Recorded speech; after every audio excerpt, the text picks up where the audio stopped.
दोस्तों नमस्कार। भारत के रक्षा मंत्रालय ने थल सेना की ताकत बढ़ाने के लिए 6400 पिनाका रॉकेट्स खरीदने की मंजूरी दे दी है। ये rockets Pinaka multi barrel rocket launcher system Pinaka MBRL के लिए बनाए जाएंगे और इन लॉन्चर सिस्टम को चीन और पाकिस्तान की सीमा पर तैनात किया जाएगा। बताया जा रहा है कि इस डील की कीमत करीब 2600 करोड़ रुपए है। इन रॉकेट्स को सोलार इंडस्ट्रीज और म्यूनिशंस इंडिया लिमिटेड मिलकर बनाएंगे या इनमें से किसी एक को इसका जिम्मा दिया जाएगा। यह रॉकेट सिस्टम पूरी तरह से स्वदेशी है और किसी भी मौसम में चलाए जा सकते हैं। यह रॉकेट सिस्टम कम समय में ताबड़तोड़ फायरिंग करके दुश्मन के इलाके को कब्रिस्तान में बदल देता है। पिनाका रॉकेट सिस्टम की गति ही इसे सबसे ज्यादा खतरनाक बना देती है। इसकी स्पीड 5757.7 किलोमीटर प्रति घंटा है, यानी एक सेकंड में 1.61 किलोमीटर की गति से ये हमला करती है। पिछले साल इसके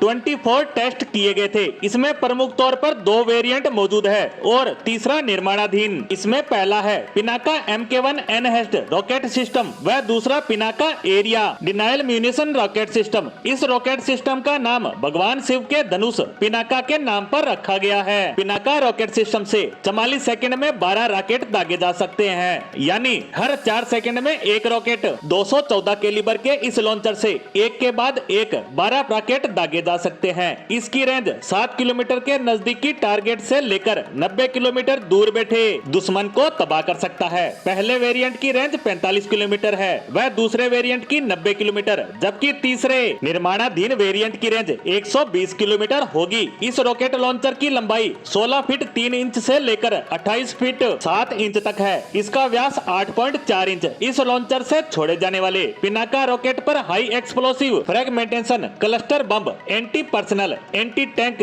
और बारूदी सुरंग उड़ाने वाले हथियार लगाए जा सकते हैं। इस रॉकेट में 100 किलोग्राम तक के वार हेड लग सकते हैं। इस सिस्टम की शुरुआत 1986 में हुई थी। सेना के सूत्रों ने बताया कि पिनाका रेजिमेंट को सैन्य बलों की संचालन तैयारियां बढ़ाने को चीन और पाकिस्तान की सीमा पर तैनात किया जाएगा। BEML ऐसे वाहनों की आपूर्ति करेगी जिस पर रॉकेट लॉन्चर को रखा जाएगा। रक्षा मंत्रालय ने बताया कि 6 पिनाका रेजिमेंट में automated gun aiming positioning system के साथ 114 लॉन्चर, 45 कमांड पोस्ट भी होंगे। बता दें कि रॉकेट रेजिमेंट का संचालन 2024 तक शुरू होने की योजना है। करगिल युद्ध के दौरान इस मिसाइल को टाट्रा ट्रक पर लोड करके ऊंचाई वाले इलाकों में भेजा गया था, जिसके बाद इस रॉकेट ने दुश्मन के ठिकानों की धज्जियां उड़ा दी थी। जिसके बाद पाकिस्तानी सेना और आतंकियों को पहाड़ पर बनाए अपने बंकरों को छोड़कर भागना पड़ा या वे मारे गए, क्योंकि ये रॉकेट इतनी तेजी से हमला करते हैं कि दुश्मन को संभलने का मौका तक नहीं मिलता। और अब ये पिनाका रॉकेट सिस्टम